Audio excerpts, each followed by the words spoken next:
Pansamantalang isinara sa lahat ng sasakyan ng dalawang tulay sa Maynila bilang paghanda sa prosesyon ng itim na Nazareno.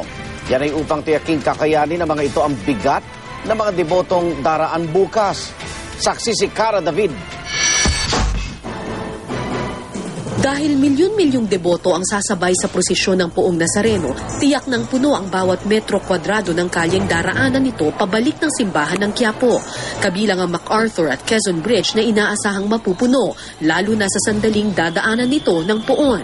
Ang MacArthur Bridge, bagamat na retrofit na ng DPWH, may mga bahagi pa rin daw na kinakalawang at marupok na, kaya ininspeksyon ng mga tauhan ng kagawaran. Kakayanin naman daw ng tulay ang bigat ng prosesyon, pero para makasiguro, ipinagbawal na muna ang pagdaan ng sasakyan dito. Base dito sa report, may mga corroded members daw ng both bridges na baka maka-epekto dun sa integrity ng tulay.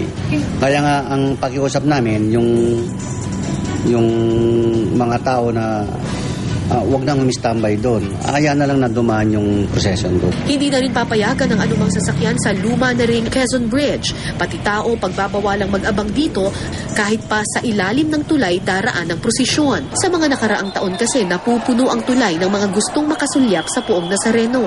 Na wag umistambay doon, wag magpaparada ng mga sasakyan o mga trucks. Pero kung kunyari dadaan lang yung mismong prosesyon, hindi naman yung bibigay? Hindi naman. Hanggang kanina ay patuloy ang pagpapatag ng mga lubak at pagsasaayos ng mga manhole sa 6 na kilometrong ruta ng prosesyon.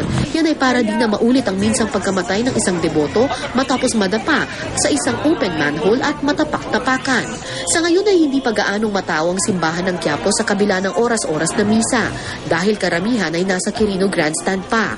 Pero nagkalat na ang mga sari-saring nagtitinda ng mga religious item. Pagtitiyak naman ng pulisya, handa ang kanilang puwersa na tugunan ang seguridad ng pista. Ang kapulisan ay naglatag ng security, 3,000 uniformed police officers deploy from Luneta Grandstand up to point of origin, Plaza Miranda, Quiapo Church. Ako po si Cara David, ang inyong saksi.